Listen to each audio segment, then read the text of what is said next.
तुर्की और सीरिया में आए विनाशकारी भूकंप के बाद दुनिया भर से मदद वहां भेजी जा रही है। भारत भी इसमें बढ़ चढ़ कर हिस्सा ले रहा है। आज सुबह भारतीय वायुसेना के C-17 विमान राहत सामग्री और एनडीआरएफ की एक टीम को लेकर तुर्की के अडाना एयरपोर्ट पहुंच चुका है, जबकि दूसरे विमान ने भी दिल्ली से तुर्की के लिए उड़ान भर ली है।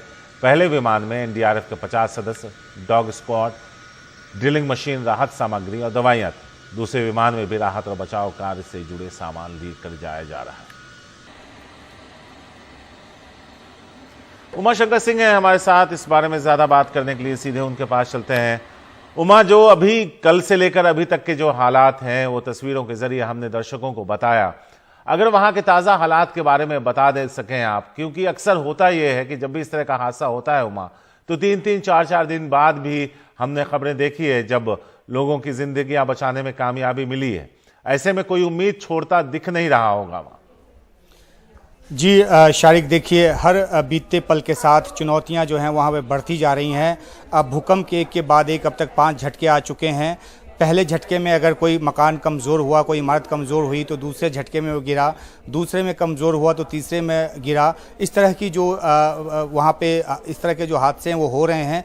चुनौती इस तौर पे बदल रही है क्योंकि जैसे जैसे समय बीत रहा है, जो मलबे में दबे लोग हैं और जिनके ज़िंदा बचे होने की संभावना है, उनकी संभावना कम से कमतर होती जा रही है।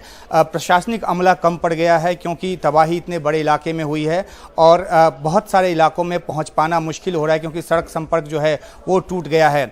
मौसम की मार जो है वहाँ पे एक दूसरी बड़ी वजह है, ठंड है, स्नो, वहाँ पे चारों तरफ स्नो है और ऐसे में जो बेघरबार लोग हो गए हैं वो इस भूकंप में तो जिंदा बच गए हैं, लेकिन वो मौसम की मार कब तक झेल पाएंगे ये एक देखने की बात होगी। और इसी बैकड्रॉप में ज़्यादा ज़रूरी हो जाता है कि दुनिया भर से मदद जो है वो जल्द से जल्द पहुँचे। भारत ने तो 24 घंटे के भीतर पहला एक प्लेन रवाना कर दिया, दूसरा प्लेन भी अब रवाना हो गया है और जो इसमें रेस्क्यू के लिए जो ज़रूरी उपकरण है वो भेजे गए हैं। ड्रिल मशीन भेजी गई है, खोजी कुत्ते जो हैं वो भेजे गए हैं ताकि राहत और बचाव कार्य को तेज़ किया जा सके। साथ में राहत सामग्री भी भेजी गई है, मेडिकल टीम भी भेजी गई है। कई हॉस्पिटल्स भी वहाँ पे तबाही की चपेट में आ गए हैं जहाँ इलाज हो पाना संभव नहीं है, तो जो घायल हैं उनकी इलाज की भी एक बड़ी चुनौती है। तो जो मौसम का मार है, जो वहाँ पे फ्यूल जो है वो लगातार उसकी सप्लाई जो है वो बाधित हो रही है, तो रेस्क्यू टीम जो गाड़ियाँ इस्तेमाल कर रही हैं उनके लिए दिक्कत हो रही है। तो एक ऐसी स्थिति है जहां पे जल्द से जल्द दुनिया भर की जो मदद है वो पहुंचे और रेस्क्यू टीम पहुंचे और ताकि मलबे में जो दबे लोग हैं उनको निकाला जा सके, और ये एक बड़ी चुनौती की बात है। तो देखना है कि भारत ने अपनी तो मदद भेजी है, अमेरिका की तरफ से भी मदद आ रही है, इजराइल ने भी अपनी मदद भेजी है, लेकिन जितनी तबाही हुई है उसमें ज़्यादा से ज़्यादा मदद की ज़रूरत है टर्की को और सीरिया को। सीरिया में सुरक्षा संबंधी एक अलग चुनौती है, वहाँ एक जेल जो है वो टूट गया और वहाँ से ISIS के जो आतंकी है वो वहाँ से भाग निकले हैं, तो वहाँ एक सुरक्षा की अलग चुनौती है जो एक ज़्यादा दुरूह सिचुएशन पैदा करती है। लेकिन देखना है कि इन सब इलाकों में कब तक राहत और बचाव काम पूरी तरह से हो पाता है और जो भी जिंदा बचे लोग हैं उनको निकाला जा पाना संभव हो पाता है। उमा, जैसा आप बता भी रहे थे कि दुनिया ने भी मदद के लिए अपना हाथ बढ़ाया है। हम सब जानते हैं कि इजराइल की जो टीम होती है वो इसमें सबसे ज्यादा बेहतरीन तरीके से काम करती है, तो उसका भी वहां होना कहीं फायदा पहुंचाएगा।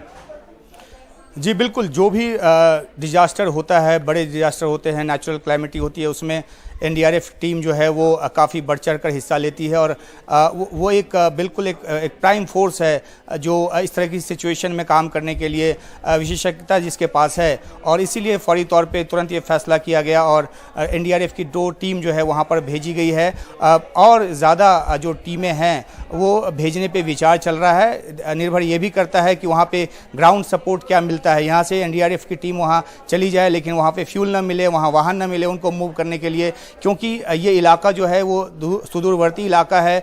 जो आसपास का एयरपोर्ट है उससे 1 से 1.5 किलोमीटर सड़क का रास्ता है जहाँ पे ज़्यादा तबाही हुई है। तो ये बाकी लॉजिस्टिक भी देखा जा रहा है, लेकिन कोशिश ज़रूर है कि ऐसी टीमें भेजी जाए जो टर्की में जाकर ज़्यादा से ज़्यादा लोगों को बचाने का काम कर सके और जो मलबे में दबे हैं उनको निकालने का काम कर सके। उमा, शुक्रिया आपका। वहाँ ज़मीन पर क्या है हालात, किस तरह की कोशिशें की जा रही हैं ताकि लोगों की ज़िंदगी बचाई जा सके और जो जिंदा हैं उनकी ज़िंदगी वापस पटरी पे लाई जा सके।